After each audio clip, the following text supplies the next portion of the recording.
Herkese merhaba arkadaşlar. Rotasız Balık kanalıma hoş geldiniz. Bugün sizlere yeni yıl ritüeli hazırladım. Bu ritüel sayesinde 2026 yılı sizin yılınız olacak. Bütün dilekleriniz gerçekleşecek.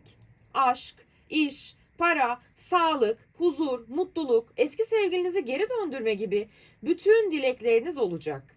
Yeter ki benim uyguladığım şekilde tam konsantre olarak, inanarak bu ritüelimi yapın.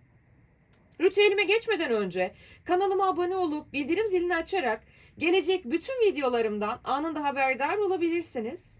Ayrıyeten benimle birebir iletişime geçmek için Instagram Rotasız Balık YouTube hesabıma mesaj atabilirsiniz. Yeni yıla girerken çoğumuz dilekler dileriz. Daha iyi bir hayat, daha huzurlu bir zihin, daha güçlü ilişkiler. Bunu çoğu zaman evrenin enerjisiyle açıklarız. Peki bu gerçekten bilimsel olarak ne anlama geliyor diye hiç düşündünüz mü?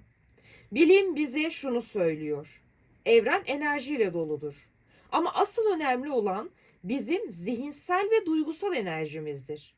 İnsan beyni düşündüğü ve odaklandığı şeylere göre çalışır. Buna nörobilimde retiküler aktivasyon sistemi denir.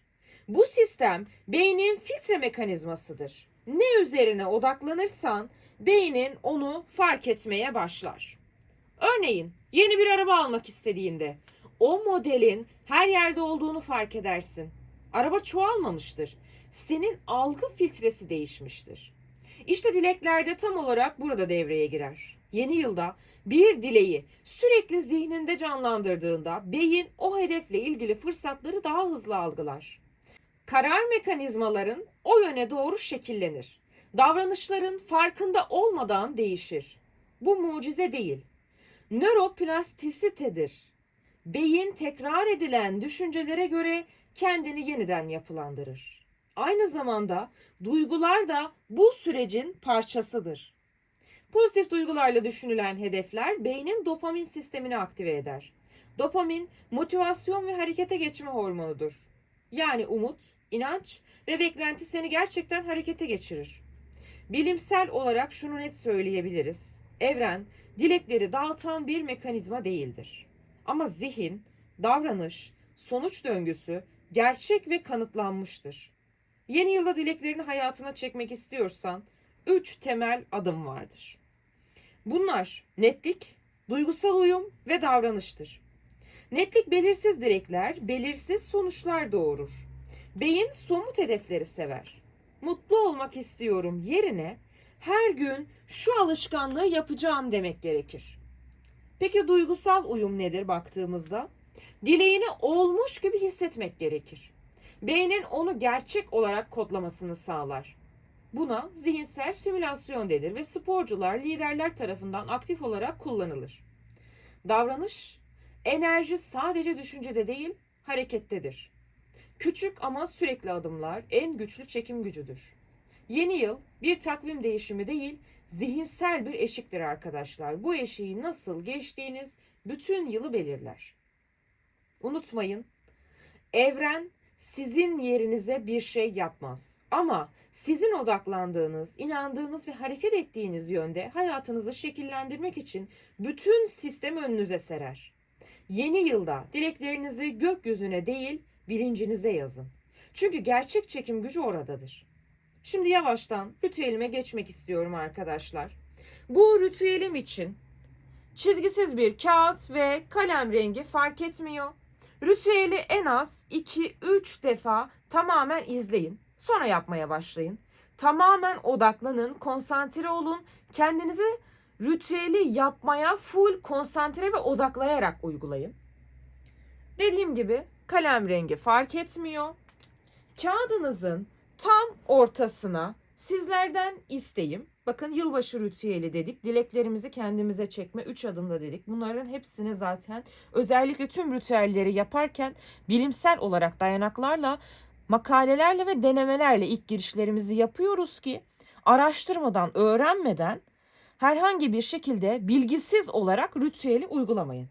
Kağıdımızın tam ortasına bir çam ağacı çizmenizi istiyorum arkadaşlar sizden. Tam ortaya bir çam ağacı çizeceksiniz. Yine bütün ritüellerimde söylediğim gibi hiçbir şekilde sizden ressam niteliğinde bir çizim istenmiyor. Çam ağacı normal çizimlerde sizin gözünüzle gördüğünüz 3 boyutlu olurken kağıda aktarırken tek boyutlu bir şekilde en basit fakat zihninizde en somutlaştırılmış haliyle çizdiğiniz şeyin bir çam ağacı olduğunu bilerek kağıda aktarımınızı tamamlıyorsunuz. Ardından bu çam ağacının üst gövde kısmına yani üçgen içerisine kendi adınızı, doğum tarihinizi, gün ay yıl şeklinde yaşadığınız şehri ve mesleğinizi yazmanızı istiyorum. Bakın şuraya adınız, doğum tarihi, doğum tarihi, aynı şekilde yaşadığınız şehir ve meslek. Doğum tarihini yazarken gün, ay, yıl, yaşadığınız şehri yazarken bu ritüeli hangi ilde yapıyorsanız, nerede yapıyorsanız onu yazacaksınız. Farklı ülkeden yapan arkadaşlar da yine aynı şekilde bulunduğu ülkeyi buraya yazabilir. Ardından hayallerinizi, dileklerinizi düşünmeye başlamanızı istiyorum. Mesela aşk mı istiyorsunuz? Bir tane kalp çizmenizi istiyorum arkadaşlar. Sol tarafa bir kalp çizeceksiniz. Ve nasıl bir aşk istiyorsunuz? Onu düşünmenizi istiyorum. Yeni bir aşk mı? Yoksa eski sevgiliyi geri döndürme mi? Yeni birisine aşık olmak mı? Platonik olduğunuz kişinin size aşık olması mı? Bakın aşk çok ama çok kapsamı olan bir kelimedir. Sizler bunu yazarken aşkınıza, hayalinize odaklanacaksınız ve bu çizdiğiniz kalbin içerisine aşk yazacaksınız. Tek kelimeye sığdırılmış sizin hayalinizi, sizin isteğinizi ve odaklanırken ki kurduğunuz düşünceyi kapsıyor buradaki aşk kelimesi. Ardından para mı istiyorsunuz? Bir tane dikdörtgen çizmenizi istiyorum sizlerden. Dediğim gibi hepsi tek boyutlu, spesifik, önemli olan somut bir şekilde kağıda hayalinizi, düşüncenizi, odaklandığınız şey her neyse onu kağıda aktarabilmek ve kendimize çekebilmek dileğimizi. Eğer para istiyorsanız, maddi, ekonomik anlamda daha iyi olmak istiyorsanız bir dikdörtgen çizip içerisine para yazmanızı istiyorum arkadaşlar. Sonrasında sağlık mı istiyorsunuz? Bakın sağlık dediğimizde aklımıza yine sağlık da çok kapsamlı bir kelime olduğu için kendi bedeninizi, kendi zihninizi, ruh sağlığınız da buna dahil olaraktan düşünerek sağlık için bakın kendi bedeninizi tek boyutlu bir şekilde çiziyorsunuz en basit anlamda ve üzerine sağlık yazıyorsunuz arkadaşlar. Hangi sağlık sorununuz var ise bunu kendiniz düşünerek tek kelimeye indirgenmiş bir şekilde kağıda aktarıyorsunuz. Sonrasında araba mı istiyorsunuz? Herhangi bir taşıt. O zaman arkadaşlar yine dediğim gibi en basit, en spesifik şekilde kağıda aktararak bir araba çizmenizi istiyorum sizlerden. Bakın çok basit bir şekilde ve içerisine araba yazın. Araba. Sonrasında iş mi istiyorsunuz? Kariyer anlamında yükseliş mi istiyorsunuz? Veyahut da iş değişikliği mi? Şimdi bu iş kapsamı da aynı şekilde çok ama çok alanları olduğu için sizlerden en basit, en spesifik bir şekle dönüştürebilmek için bir masa çizmenizi istiyorum arkadaşlar. Bu sizin iş dileğinizi temsil edecek bakın.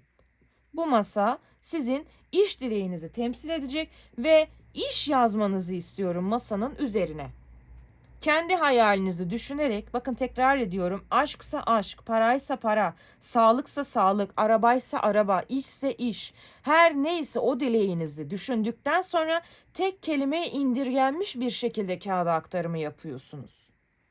Ardından sınavlarınızda eğer öğrenciyseniz veyahut da öğrenci olmayı farklı bir dalda yükselmek istiyorsanız hangi sınav ise bu sınavda başarılı mı olmak istiyorsunuz? O zaman bir okul çizmenizi istiyorum en basit tabirle. Bu sınavın içeriği değişmiyor. Kendi gireceğiniz sınavı mülakat da olabilir aynı şekilde. Bakın bir okul düşünmenizi istiyorum. Her sınavın yolunda bir okuldan geçtiği için ve üzerine arkadaşlar başarı yazmanızı istiyorum.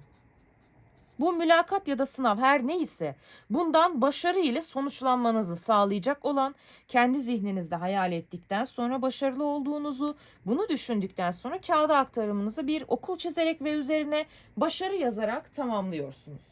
Bu şekilde arkadaşlar tek tek bütün dileklerinizi sembollerden yararlanarak çizmenizi istiyorum. Bunlar sadece benim örnek olarak en basit şekilde sizlere gösterebileceğim şeylerdi, en genel tabirle, en genel isteklerle. Yine sizin farklı bir dileğiniz varsa en somut anlamda zihninizde o şeyi ne tabir ediyorsa onu çizebilirsiniz arkadaşlar. Bakın, ev almak mı istiyorsunuz? Bir anahtar çizebilirsiniz gibi gibi. Bunlar çeşitlenebilir. Bu örnekler arttırılabilir. Kendi aklınızda en basit şekilde bunları kağıda aktarımı yapacaksınız. Her birini çizerken burada önemli olan odaklanma, full konsantrasyon, hayal kurmanız, olmuş gibi hissetmeniz ve sembollerle kağıda çizmeniz. Sizlerden ricam, eğer işin mantığını anlayamadıysanız videoyu tekrardan en baştan dinleyin. Bilimsel olarak tüm açıklamalarını zaten bütün videolarımda yapıyorum. Bu videomda da yine anlatımı sağladım.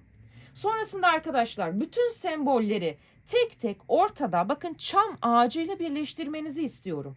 Bu birleştirimi yaparken kalpten bu dilekleri istediğiniz için arkadaşlar birer kalp ritmi eklemenizi istiyorum. Bakın, bütün dileklerden çam ağacına kalp ritmini düşünerek bir bağ eklemenizi istiyorum.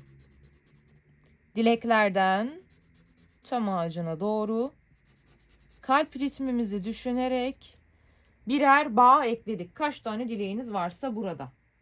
Ardından çam ağacının altına bu ritüeli yaptığınız tarih. Bakın şuraya tarih diyorum.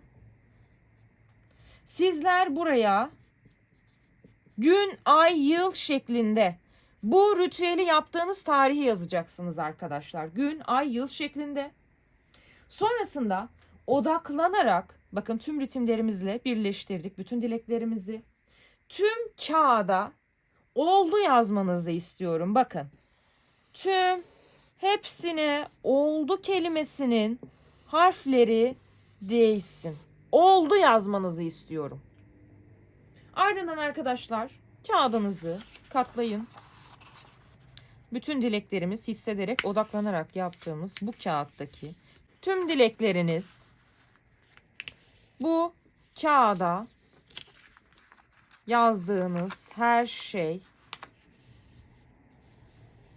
full odaklanma, tam konsantrasyon ile son vurucu cümlemiz, kağıdın içerisine yazdığımız gibi mottomuz oldu. Arkadaşlar bu kağıdı 72 saat kimsenin görmeyeceği bir yerde saklayın. 72 saatin sonunda kağıdı çıkarın ve yakın. Küllerinizi toprağa gömün. Aklınıza takılan herhangi bir şey olursa yorumlardan da sorabilirsiniz. Biliyorsunuz hepsine tek tek cevap veriyorum.